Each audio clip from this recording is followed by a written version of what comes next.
Hey guys, long time no see. It's been a tough week for me health-wise, but I'm going to try to make it back here on a somewhat regular basis with the video reports. I'll get to your Sunday complimentary play in just a moment. I've won 10 of my last 13 free selections, including 5 in a row after scoring once more on Saturday with the Nationals on the run line as they won once again at Citi Field against the Mets. That's coming up in a moment. Let me take a moment here, though, to wish you all a happy Father's Day. It doesn't matter whether your father is with you or not.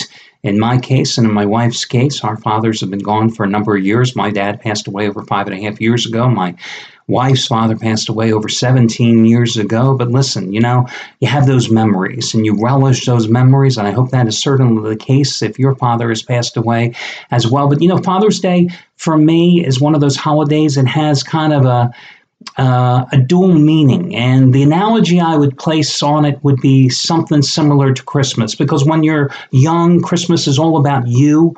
But as you mature, get older, Christmas is all about doing things for others. And that's kind of like how I look at Father's Day. Because naturally, Father's Day, if, as you look back, it's about all the wonderful things that hopefully that your father did for you, the relationship you had with your dad, the things that you miss doing with them, the experiences you had with them, the things you learned from them. I can't tell you how many times go by. In my own personal case, my wife's case, we think about, if dad was still here, or he would have enjoyed this, or something we would have been doing with that, those memories that you cherish. But at the same time, I have to be honest that the thing that on Mother's Day and Father's Day that we are most appreciative of, at least in my household, is the fact that no matter how much money I've made over the years, no matter how much success I've had in business over the years, all the personal accomplishments, put them all aside because they pale in comparison to the one thing that we take the most pride of on Mother's Day and Father's Day. We have one child, one son. And it's seeing him grow into the man that he has become. And that, as parents, that's the essence of Mother's Day and Father's Day to us. So it's looking in the past and looking at the present and looking forward and hoping that someday that he'll be in that position that I am in now, looking forward and looking past as well and realizing that there are more important things than money, wealth, success in business. It's about those memories, and it's about your offspring. That's what really matters, and that's what this holiday is all about. And I don't think you find that on Hallmark cards too often. Just my own personal opinion. I don't know. There's something about that. A little personal aside here. Father's Day. You can't think of Father's Day. If you happen to be a Frank Sinatra fan, you can't think of Father's Day without thinking about the one song that I think that sums up Father's Day better than any other song out there, Soliloquy by Frank Sinatra, a 1946 recording, a Rodgers and Hammerstein song from the stage play Carousel, recorded in 1946, almost an 8-minute long song, recorded shortly after his wife gave birth to their first child in May of 1946.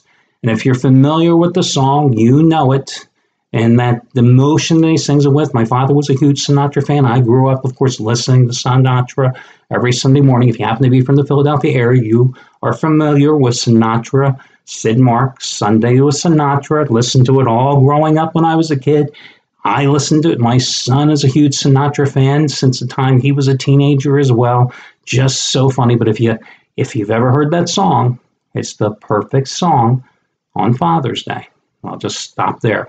Anyway, let's talk a little gambling here. I actually won a game yesterday. It's about damn time. That's all I'll say. Let's talk about a free play here. Arizona. Robbie Ray is a guy that I never was very impressed with. Last year, he had some decent outings. He had some good outings. Never had any consistent outings. Had all types of great stuff. Hellacious stuff. Even early this year, I wasn't that impressed. But then something clicked for Robbie Ray in the month of May. And gee, that almost rhymes, doesn't it? And I started watching this guy and I thought, okay, first he's racking up some big strikeout numbers, but he had big strikeout numbers last year as well. But I started noting that this guy is really pitching well on the road. And if you got the free pick yesterday, I pointed out that Steven Strasburg of the Nationals was a guy, one of those rare exceptions that when you look at the home road splits, which is one of the first things I look at when I'm handicapping teams. I look at the pitchers and I look at their home road splits. He was one of those exceptions, a guy that pitches better on the road than he does at home. And it wasn't a one-year statistical anomaly in Strasburg's case because he pitched better on the road last year as well. Well, Robbie Ray this year has just been lights out on the road. And I can think of a couple of other pitchers, not only Strasburg, Robbie Ray, Tyler Chatwood, who for Colorado for the past 2 years has been devastating on the road, absolutely sucks at home, which is one of the reasons I'm not betting the Rockies today, who were yesterday's best bet, and I'm not even touching them today, even though they have been a phenomenal play at home, especially against the San Francisco Giants. I want to touch that game because his home road splits, forget about it. You put him in the thin air of Denver, you got to stay away from the guy. But again, Robbie Ray, it's like the light went off in the month of May. And 5-0 in his last 5 starts. And in those 5 starts, totaling 37 innings, he allowed 1 run, 14 hits in those 37 innings. But then you look at his road record this year. He's made 6 road starts. And in those 6 road starts, he's personally 4-1. But then you look at the earned run average, 0.64. 0.64. And in those 6 road starts, he's given up only 19 hits and a little over 42 plus innings of work. High strikeouts, 53. Only 13 walks. Those are numbers you simply can't ignore. Arizona has played extremely well here. They've taken the first couple of games in the series. They haven't been overwhelming. But when you look at Philadelphia, a team that has lost 10 out of its last 11 games, a team that has just totally fallen apart since the calendar flipped over to May, a team that has nothing going consistently top to bottom in their lineup, a team that is struggling to get on base, a team that strikes out a hell of a lot, okay? How can you not go against Philadelphia today? So I say that you have to take Arizona on the run line. Today you're getting them at plus money. Right now, as I do this video report at 6 a.m. in the morning, Arizona's like plus $1.15 on the run line. I don't expect that price to be that lucrative as we approach game time at 1:35 Eastern, but still, you're going to get Arizona probably plus $1.05 as you approach first pitch. But the other thing is, Philadelphia's going to go with a rookie, Ben Lively, who has worked 7 innings in each of his first 3 starts. But this is a guy who pitches to contact. And what I mean by that is he does not have exceptional stuff. He has a total of 5 strikeouts in the first 21 innings he has pitched. Now, he's a battler, but he does not have the type of stuff that is going to get a lot of guys to swing and miss. And this Arizona team, they don't swing and miss a lot. They're going to put a lot of balls in play. And I think an Arizona team that has won 9 of its last 10 games, including 6 straight, an Arizona team that has already won the first 4 games of this road trip and taken the first 2 games in this series at Philadelphia, is due to break out. And I think Ben Lively's numbers are a mirage.